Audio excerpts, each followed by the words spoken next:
In this video, Gwen Southgate reads passages about Britain's child evacuees during World War II from her memoir, Street Chronicles. Evacuation, Part 1. September 1st, 1939, pages 141 to 142. I am standing with my two brothers in a long line of children from Hatfield Street School. We are waiting to be taken to a train that will, after we've said goodbye to parents, take us to some unknown destination out of London. Each child stands beside a suitcase. Some suitcases are old and battered. Some are new and shiny, bought hurriedly because there had never been before any need for a suitcase. A piece of string is draped around each child's shoulder, from which a cardboard box hangs. It rests awkwardly on stomach or hip or buttocks, and there is much adjusting of the string, trying to find the least uncomfortable arrangement. Inside the box is a weird-looking gas mask. We have all peeked, of course, and recoiled from this rubber-snouted device, giggling nervously. I know about gas from tales of the Great War. I know that it had left my father all chesty, and it is both comforting and scary to have this unfamiliar thing hanging around my neck. "You'll be safe from air raids," our mother had explained. "And don't you worry. Even if there is a war, it won't be for long.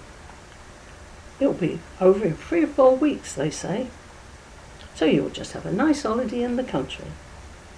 And all for free." And that was all we were told. I had no idea what an air raid might be, and there had been no discussion about us leaving London if war broke out. At the age of 10.5, I was old enough to have noticed the word war creeping into the talk of grown-ups. But the only wars I knew anything about were the trenches of World War I and Grandpa Benson's soldiers on horseback in bright red uniforms and plumed hats in distant lands. Both seemed remote and foreign, and I couldn't imagine war playing itself out on the streets on which we played. It was a long time before I knew that there had been a choice regarding the evacuation scheme, that every family made its own mind up about sending its school-aged children out of the city with their teachers.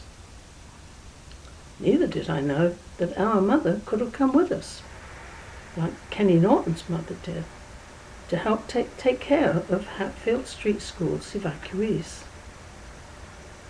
Our mum would have enjoyed doing mending and scrounging around for things like extra clothes or blankets, and she would have been good at it. I felt a stab of betrayal when I first realized all this, because really there was nothing to keep our mother in London. She had no regular job and no husband. But at the time, I meekly stood in line with my brothers, Derek and Bertie, and later the question was one that somehow I could not raise with her.